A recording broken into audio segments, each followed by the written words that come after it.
Bonjour et bienvenue sur Quinoa, le podcast qui met votre ventre au cœur de votre santé et de votre bien-être. Je suis Julie Coignet, naturopathe spécialisée en santé digestive et professeure de yoga. Convaincue que bien digérer, c'est bien vivre, ma mission à travers ce podcast et mon programme phare Happy Baby, Happy Life est de vous aider à retrouver une digestion apaisée et une santé éclatante. Ici, on explore tout ce qui influence votre bien-être digestif et global. Microbiote, équilibre nerveux, alimentation, santé au naturel. Tout ce qui peut vous aider à vous sentir mieux dans votre ventre et donc dans votre vie.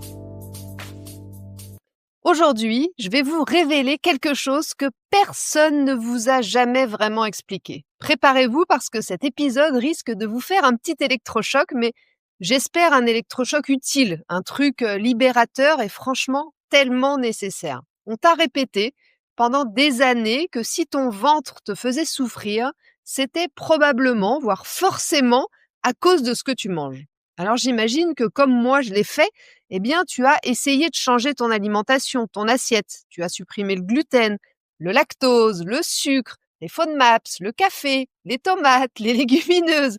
Tu as passé des heures à lire les étiquettes et à chercher le coupable. Eh bien, tu sais quoi? Au début, ça t'a sûrement soulagé. Pendant 1 semaine, 2 semaines, peut-être 3. Et puis, malheureusement, eh bien, tes symptômes sont revenus. À chaque fois, tes symptômes sont revenus au bout d'un certain temps, comme une sorte de boomerang que tu te prenais en pleine face.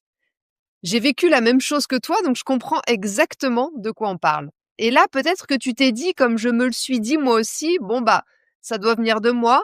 Je suis comme ça, mon corps ne veut plus rien supporter, je suis trop fragile, je vais devoir accepter, je dois accepter de vivre avec ces symptômes, etc., etc. Eh bien non, tu n'es pas trop fragile, tu n'es pas compliqué, tu n'es pas non plus un cas désespéré, c'est juste que on t'a menti, ou plutôt, on t'a donné seulement 10% de la vérité. Et aujourd'hui, parce que je suis moi-même aussi passée par là, eh bien, je vais te donner les 90% qui te manquaient.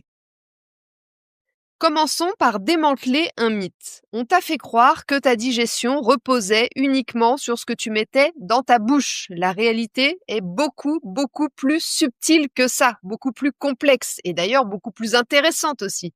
En fait, tu peux manger bio, tu peux manger local, sans gluten, sans lactose, fait maison, cuit vapeur, avec amour et bienveillance et quand même avoir un ventre qui gonfle après chaque repas ou des douleurs qui t'épuise, un transit qui est capricieux, qui te pourrit un peu la vie, ou cette fameuse fatigue qui te lâche jamais. Et là, tu te dis sûrement, mais qu'est-ce que je fais de travers? Je comprends pas.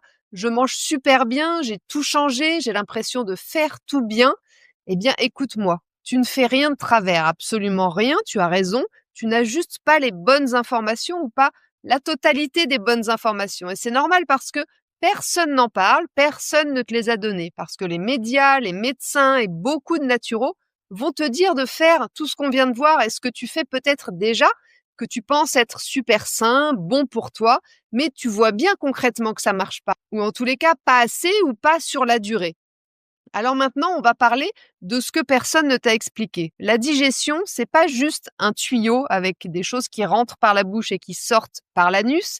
C'est pas non plus une poubelle avec un trou sans fond. C'est pas un mixeur automatique. C'est plutôt un système qui est assez complexe, très sophistiqué et qui dépend de 3 choses essentielles. Et si l'une de ces 3 choses ne fonctionne pas correctement, si l'une de ces 3 choses est déréglée, eh bien, peu importe ce que tu manges, peu importe ce qu'il y aura dans ton assiette, ça ne marchera pas. La clé numéro 1, c'est ton système nerveux. La première clé pour bien digérer, c'est l'état de ton système nerveux. Si ton corps est en mode stressé tout le temps, en mode vigilance, en mode charge mentale, surcharge mentale permanente, eh bien ta digestion, elle se coupe. Point final. Même avec l'assiette la plus parfaite du monde, même avec, comme je le disais tout à l'heure, des légumes bio, cultivés localement, cuits à la vapeur, si ton système nerveux est en alerte permanente, ton corps ne digère pas. Ce qu'il est en train de faire, ton corps, c'est de gérer ta survie. C'est comme si tu demandais à quelqu'un de résoudre un sudoku en plein milieu d'un incendie. Tu vois l'idée?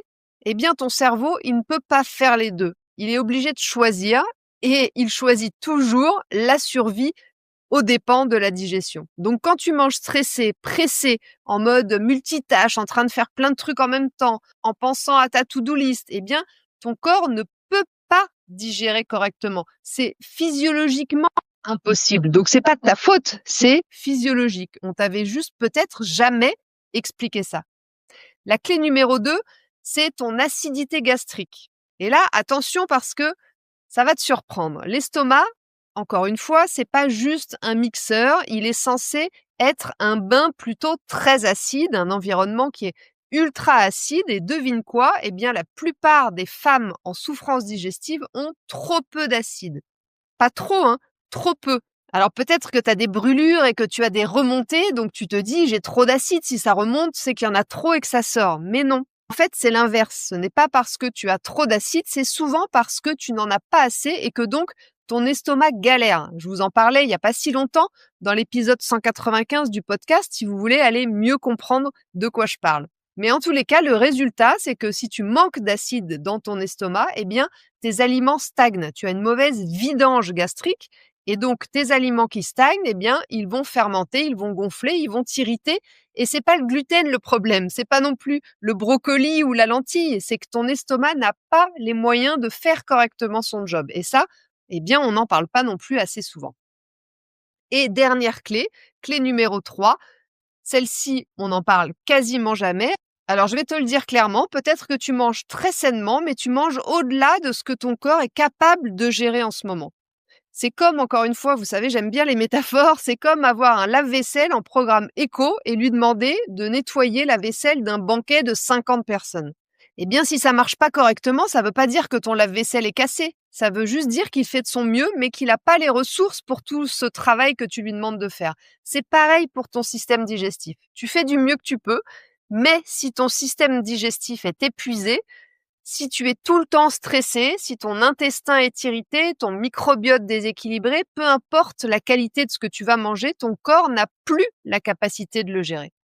Mais cette capacité digestive, elle n'est pas figée, elle n'est pas toute pourrie pour toute ta vie ou géniale pour toute ta vie. Elle va varier au cours de ton existence en fonction des périodes que tu es en train de vivre, plus ou moins stressantes, plus ou moins surchargées, avec plus ou moins de sommeil, etc., etc.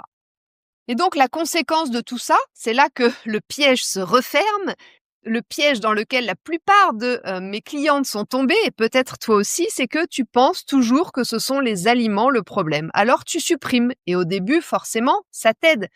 Parce que c'est mathématique, si tu enlèves une partie de ton alimentation, si tu enlèves des aliments, eh bien tu donnes un peu de répit à ton système. Mais le problème, c'est qu'en faisant ça, eh bien, tu n'es pas en train de le réparer. Et à force, eh bien, tu tolères de moins en moins de choses. Tu manges de plus en plus restreint. Et donc, tu deviens carencé, tu ne donnes plus à ton corps ce dont il a besoin pour se réparer ou même juste pour fonctionner correctement. Donc, c'est un cercle vicieux. Tu te sens de plus en plus prisonnière de ton assiette. Ta vie sociale se complique, tu refuses des invitations, tu commences à stresser avant chaque repas, tu sais pas ce que tu peux manger et tu te dis mon corps est en train de me lâcher, c'est insupportable, je comprends plus rien, je ne comprends pas ce qui se passe. Mais non, c'est pas ton corps qui se dégrade, c'est une fois de plus, je le répète, ton système digestif qui demande de l'aide depuis longtemps même peut-être et que tu n'écoutes pas, que tu n'as jamais écouté, que tu n'as pas non plus réparé et personne ne t'a montré comment faire. Donc maintenant, j'aimerais que tu changes de perspective complètement. La vraie question, c'est pas qu'est-ce que je dois arrêter de manger, qu'est-ce que je peux manger, qu'est-ce que je peux pas manger. La vraie question, c'est pourquoi mon corps n'arrive plus à digérer ce que je mange et comment est-ce que je peux l'aider à retrouver toutes ses capacités. Tu vois la différence? On supprime pas, mais on cherche plutôt à comprendre et à réparer. En fait, on n'est pas dans le combat avec le corps, mais plutôt dans l'aide et le soutien pour l'aider à retrouver ses fonctions naturelles. Et ça, peu de gens l'expliquent, je ne sais pas si on te l'avait déjà expliqué, mais en tous les cas, il est très rare que ton médecin ou même Google ou Instagram t'explique ce genre de choses. Mais on peut le faire ensemble. C'est exactement moi ce que je te propose dans mon programme Happy Bailey pour t'aider à faire la paix avec ton ventre, à comprendre comment ton ventre et ton corps fonctionnent et à retrouver l'énergie de vivre ta meilleure vie. Alors voilà, si cet épisode t'a fait tilt, si tu t'es reconnu, si tu t'es dit « Ok, je crois que j'avais juste pas les bonnes infos jusqu'ici », eh bien ne reste pas seul avec tout ça. Tu mérites mieux que de tâtonner pendant des années. Tu mérites d'avoir des vraies réponses et de comprendre ton système, ton corps, ton ventre, comment tout ça fonctionne. Je te remercie beaucoup d'avoir été là avec moi aujourd'hui pendant cet épisode. Prends bien soin de toi, vraiment. Et n'oublie pas que chaque petit pas compte et que c'est aujourd'hui que tu construis ta santé de demain.